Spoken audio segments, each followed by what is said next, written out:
Hirvigil Kivanyo. Good morning Philippines. Mayong buntag Cebu. Mayong buntag Opunganon. Ug sa mga taga-Lapu-Lapu dyan. Mayong buntag. Today our vlogs, maglalaba po tayo ng mga labahan natin guys. Kasi marami na tayong labahan guys. Pero okay lang naman maglaba dito guys kasi walang kahirap-hirap, napaka-high-tech guys. Kaya samahan nyo ako guys kung paano maglaba dito guys. Yan guys, ilalagay lang natin yung mga labahan natin guys. Yung mga jacket, pajama natin guys. Ayan guys, syempre guys, isi-separate natin yan sa mga manipis na mga labahan guys. Kasi nga, syempre, different thickness, different strength. Kaya pwedeng masira yung mga damit natin guys pag ihalo-halo natin yung mga makapal at manipis. Yan ang guys, naglalagay na tayo ng powder. Set na natin yung time. Yan guys, isang pindot lang. Alright. Yan guys, walang kahirap-hirap. Sa kapila naman guys, yung mga maninipis lagay natin guys ng mga labahan. Alright, tapos na tayo maglagay ng powder. Hindi na tayo naglagay ng downy guys kasi nga wala tayong panglagay. Yan guys, at habang naglalaba siya guys, siyempre maghanda din tayo ng pangagahan natin guys. Kaya punta muna tayo sa kusina natin. Yan guys, gutom na kasi tayo guys. Ayan, yan guys, mga katropa natin tapos na siguro na magagahan. At ito si katropang Carlo guys, ang sarap ng kanyang agahan guys, sliced bread with queso and egg. At sa atin guys, gawa rin tayo ng fried rice guys.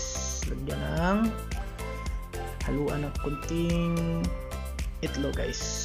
Yan guys, ihalo natin guys sa fried rice.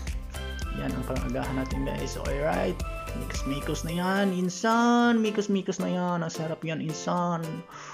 Wala bang chili powder dyan, insan. At konting garlic.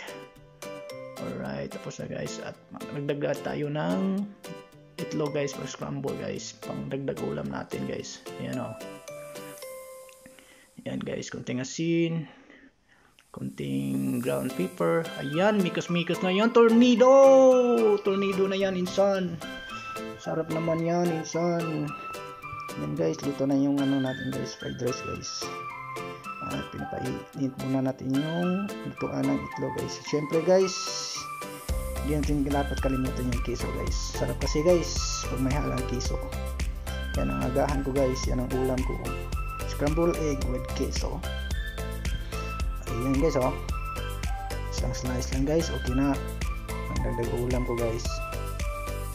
Alright, saka yun, okay na yung lutuan natin guys, mainit na. Luto na natin yung scrambled egg natin guys.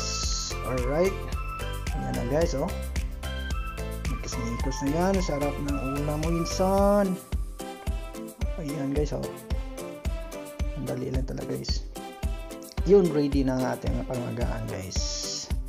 At syempre guys, pagkatapos ng ating agahan, puntahan natin muli yung labahan natin guys. Yun, okay na guys, tapos na guys.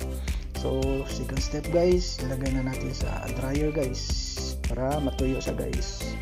Walang kahirap talaga maglaba dito guys, napakahintay guys.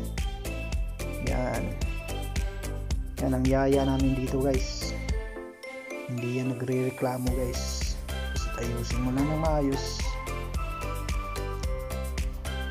Ayan guys, set na natin yung dryer guys sa kabila. Okay na. Siyempre guys, habang hintayin natin tuyo yung dryer, yung mga labahan natin guys, tour muna tayo sa labas. Yan na guys, medyo maulan-ulan, malamig na sa labas guys. Siyempre pa winter na kasi guys, darating na yung snow dito guys sa Hungary. So medyo maulan talaga sa labas guys. Yan guys, punta na natin balik yung labahan natin guys. Okay na. Yan guys, malapit na yan guys. At sa kabila guys, okay na. Yan guys, matuyo na yan guys. At syempre, huwag natin kalimutan guys, pag tuyo na, huwag natin kalimutan linisan guys yung mga natitira, yung mga dumi-dumi guys na parang koton-koton guys. Yan guys, madali lang naman yan guys, dinisan guys. Ayan, tapos na guys. At saka sa kabila guys, okay na rin, tuyo na rin yung mga pajama at jacket natin guys sa kabila. Yan guys, tuyo na yan guys. At syempre huwag kalimutan mo yung linisan yung mga natitirang madumi guys, yung mga cotton na madumi guys. Yan ayo, okay na yan guys, madali lang naman linisan yan guys. Alright, tapos na tayo maglaba guys. Right, so balik na tayo sa kwarto natin guys. So shout out nga pala dyan sa Cebu, Philippines, Opunganon, Lapu-Lapu City. And guys, tapos na yung vlog natin guys, tapos na tayo maglaba. Thank you so much for watching. Mabuhay tayo.